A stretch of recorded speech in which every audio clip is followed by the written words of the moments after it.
안녕하세요. 리드런의 독서 감상실에 오신 것을 환영합니다. 지난 영상에서 우리는 향락에 빠진 미치광이 살인마, 조선 10대 임금 연산군을 살펴보았습니다. 연산군은 반란을 통해 왕위에서 쫓겨나게 되고 반란을 일으켰던 주역들이 다시 왕을 세우니 그가 바로 오늘의 주인공 11대 임금 중종입니다. 중종의 재위기간은 1506년부터 1544년까지 약 38년입니다. 어릴 적 이름은 이역, 묘호는 중종입니다. 먼저 중종의 키워드를 살펴본 뒤 그 순서에 맞게 이야기를 풀어가겠습니다. 중종을 나타내는 키워드는 반정 주역들과 바지 임금이 된 중종, 혜성같이 등장한 조광조와 중종의 브로맨스, 조광조의 급진개혁, 반정공신 위훈 삭제 사건과 주초위왕, 조광조를 버린 중종과 기묘사화, 중종의 아내들과 외척, 그리고 중종시대의 사람들 정도가 되겠습니다. 중종은 연산군의 이복 동생입니다. 연산군이 왕이 된 뒤 여러 사화들을 일으키자 중종은 본능적으로 살기 위해 납작 엎드려 지냈고 자신이 왕위에 오르리라는 것은 꿈에도 생각해 본 일이 없었습니다. 그런 중종이 반정 신하들에 의해 왕으로 앉혀졌으니 권력의 주도권이 당연히 반정의 주역들에게 쥐어졌겠지요. 중종은 아무것도 할 수 없었고 아무것도 하지 않았습니다. 그저 반정의 주역들이 시키는 대로 명령하는 바지 임금으로 한동안 지냅니다. 하지만 어찌된 일인지 중종 반정의 주역 3인방 박원종, 유순종, 성희안이 모두 중종 10년 안에 자연사로 죽게 됩니다. 실질적인 권력을 쥐었던 반정 3인방이 모두 죽었습니다. 이제 중종은 자기 정치에 대한 욕심이 조금씩 생기기 시작합니다. 하지만 한 번도 왕이 될 거라 생각하지 않았기에 어디서부터 어떻게 자기 정치를 시작해야 하는지 알 수 없었습니다. 바로 그때 혜성처럼 등장한 신하가 있었으니 그가 바로 새로운 살인파의 리더 조광조입니다. 조광조는 1510년 과거에 장원으로 합격하여 성균관에 입학한 인물로 당시 급진개혁 세력의 대표적인 인물이었습니다. 중종은 반정 공신 세력들을 견제할 목적으로 조광조를 정치 일선에 끌어들였고 그를 초고속으로 승진시켜줍니다.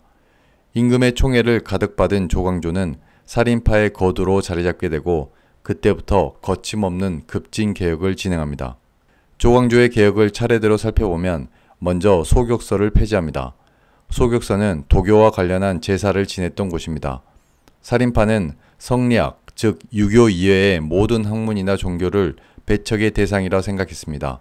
그래서 불교나 도교를 모두 배척하였는데 그 일환으로 도교의 제사를 지냈던 소격서를 폐지한 것입니다. 둘째, 향약을 보급합니다. 향약이란 향촌사회의 자치 규약을 말합니다.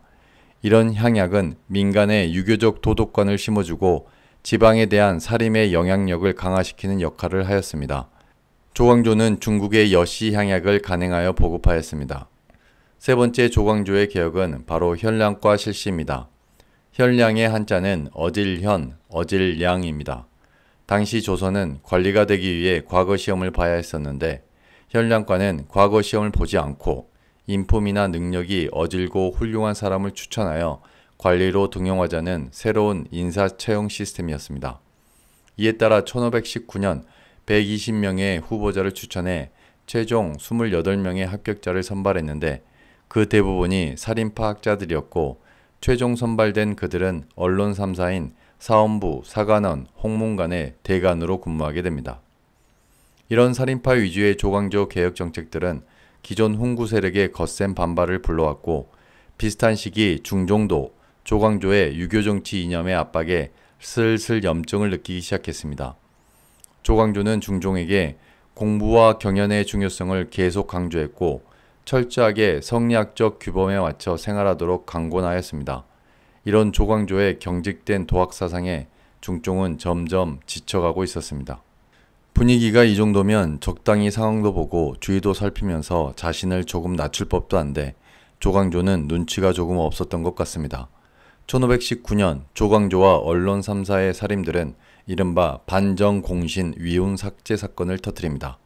반정공신이란 중종 반정에 공을 세운 신하를 말하고 위훈은 거짓 위, 공로 훈을 얘기합니다. 즉 반정 공신들 중 거짓 공로로 공신이 된 자들의 공훈을 없애자는 것입니다. 실제로 중종 집권 초기 중종 반정에 발만 살짝 걸쳤던 사람들까지 모두 공신으로 등록된 분위기였으니 조광조의 주장은 틀린 게 아니었습니다. 그러나 훈구 세력의 입장에서 보면 자신들을 축출하기 위해 살인파가 꺼내든 대규모 공격으로 보였을 것입니다.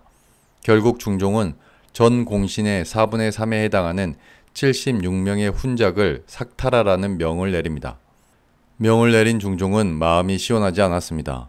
어느새 궁궐은 대신들마저 조광조 사람들로 가득 차게 되었고 조광조의 제안으로 시작되어 일사천리로 진행되는 이런 일련의 과정들이 불편했습니다. 이제 조광조는 중종에게 커다란 부담으로 다가왔습니다. 이런 중종의 심리 변화를 읽은 남곤, 심정, 홍경주 등 훈구 세력은 조광조와 그를 따르는 살림을 제거하기 위한 계략을 짭니다. 나뭇잎에 벌꿀로 주초위양이라고 쓰고 벌레가 갉아먹게 하여 궁궐 쪽 냇물에 흘려보내 왕이 보게 하였습니다. 나뭇잎을 본 중종에게 한자로 주와 초를 더하면 조가 된다면서 조씨가 왕이 되려 한다는 소문이 돌고 있다며 조광조 일파가 붕당을 조성하여 중요한 자리를 독차지하고 국정을 어지럽힌다는 상소를 합니다. 중종은 이들의 상소를 받아들여 조광조와 그의 세력들을 모두 투옥합니다.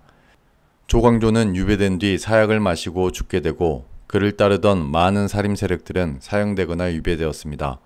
이를 김효년의 살림들이 당한 화라고 하여 김효사화라고 하고 역사는 이 사화를 연산군 때 일어난 무오사화, 갑자사화에 이어 세 번째 사화로 기록합니다. 왕의 절대적인 신임 아래서 급진적인 개혁정책을 과감히 펼쳤던 젊은 학자 조광조. 그가 죽은 뒤 중종은 개혁의 힘을 잃게 되고 특별히 기억 남는 게 없는 왕으로 후대에 남게 됩니다. 반정으로 왕이 된 중종은 늘 자신도 언제든 반정의 대상이 될 수 있다는 불안이 있었을 것입니다. 그래서 늘 당대 가장 강한 신하에게 절대적인 신임을 주었고 그 신하의 힘으로 자신을 지키려 했습니다. 집권 초기 반정 공신의 대표였던 박원정에게 절대적 신뢰를 주어 힘을 실어주었고 박원정이 죽자 새로운 얼굴인 조광조를 선택하여 또다시 몸집을 키워줬습니다. 그러나 자신을 지키기 위해 키워줬던 조광조가 오히려 유교적 정치 이념의 이상을 자신을 통해 실현하려고 하자 중종은 조광조를 과감히 또 버렸습니다. 이후에도 신하를 키워 자신의 정권을 지키는 중종의 패턴은 비슷하게 흘러갔습니다. 늘 여론에 귀 기울이고 우유부단했지만 절대 신뢰를 줬던 신하를 교체할 때가 되면 독선적이고 냉혹한 모습으로 돌변했습니다. 아마 중종은 그 어떤 신하에게도 진심으로 우러나온 신뢰를 주지 않았을 것입니다. 이제 중종의 아내들을 살펴보겠습니다. 중종의 아내들을 살펴본 이유는 12대 인종, 13대 명종, 14대 선조까지의 뿌리를 살펴보기 위해서입니다. 중종의 첫 번째 아내는 단경왕후 신씨입니다. 중종이 진성대군일 때 이미 혼인했고 왕위에 오르면서 왕비가 된 여인입니다. 단경왕후 신씨는 연산군의 처남인 신수군의 딸이었습니다. 중종 반정이 일어나기 전 반정 세력의 대장 박원종은 신수군을 떠보기 위해 누이가 중요한지 딸이 중요한지 물었습니다. 누이의 남편은 연산군이요, 딸의 남편은 중종이었기 때문입니다. 상황을 파악한 신수군은 반정 가담을 거절했고 이들에게 살해당합니다.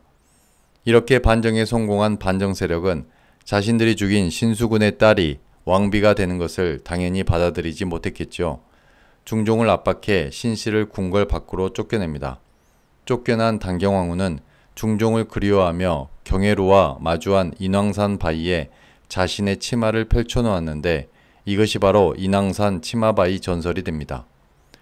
이렇게 조광지처인 단경왕후는 중종을 그리워하며 치마까지 바위에 걸쳐놨는데 중종은 단경왕후 신씨가 궁 밖으로 쫓겨난 바로 그 다음날 새 왕비를 맞아들입니다. 그녀가 바로 12대 임금 인종의 어머니 장경왕후 윤씨입니다. 세자를 낳은 장경왕후 윤씨는 산후병으로 6일 만에 죽게 됩니다. 세 번째 왕비는 바로 여러분들이 잘 아시는 문정왕후 윤씨입니다. 문정왕후 윤씨는 이방원, 연산군, 세조 못지않게 영화나 드라마에 자주 등장하는 단골 주인공입니다. 2001년 SBS에서 방영했던 드라마 여인천하의 전인아 배우가 맡았던 인물이 바로 문정왕후 윤씨입니다. 문종왕후는 13대 임금 명종을 낳았고 명종이 왕이 된 뒤 수렴청정을 하며 막강한 권력을 행사하였습니다. 그녀의 동생, 즉 명종의 외삼촌 윤원영과 인종의 외삼촌 윤임의 세력 대결은 다음 영상 인종 명종편의 핵심 내용이 됩니다. 이렇게 3명의 왕비를 살펴보았고 이제 후궁들 중 경빈 박씨와 창빈 안씨만 더 살펴보겠습니다. 먼저 경빈 박씨와 그녀의 아들 복송군입니다. 중종 4년 경빈 박씨는 아들 복송군을 낳았습니다. 복송군은 중종의 첫 번째 아들이었습니다.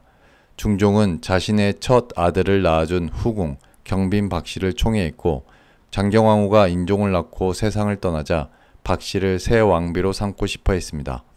그러나 영의정 종광필이 그녀의 미천한 신분을 이유로 반대합니다. 이때 궁궐에는 작서의 변이 일어납니다. 불사를 작, 쥐, 서, 즉 불태워진 쥐 사건입니다. 1527년 2월 세자, 즉 인종의 생일날 꼬리가 반쯤 잘리고 입, 귀, 눈이 불로 지져진 쥐가 궁궐의 은행나무에 걸린 일이 발생합니다. 여러 대신들은 이것을 복송군을 세자로 책봉하려는 경빈 박씨의 지시라 생각했습니다. 결국 경빈과 복송군 두 모자는 궁궐 밖으로 내쫓겨 죽게 되지만 훗날 그들이 벌인 일이 아님이 밝혀지게 됩니다. 마지막으로 창빈 안씨입니다. 창빈 안씨를 굳이 지금 소개하는 이유는 바로 14대 임금 선조를 설명하기 위해서입니다. 중종과 후궁 창빈 안씨 사이에 아들 덕흥대원군이 있었고 14대 임금 선조는 덕흥대원군의 아들이었습니다. 여기까지 중종의 이야기를 모두 살펴봤는데 살짝 아쉬워서 우리에게 잘 알려진 당시 활동했던 인물들을 몇 명만 소개하고 마치겠습니다. 운둔의 대학자 서경덕, 그의 제자이자 최고의 기생 황진이, 그리고 중종의 은여 대장금 정도입니다. 서경덕은 과거 시험에 합격했으나 정계에 진출하지 않고 산천을 유람하며 사색과 공부를 즐겼고 유람을 마치고 돌아와서는 화담에 초가를 짓고 학문 연구에 몰두했으며 제자들을 가르쳤습니다. 철학적으로는 우주 만물이 기에 의해 만들어졌다는 주기 철학의 시원을 열었습니다. 이는 훗날 이의 주기론에 영향을 미칩니다.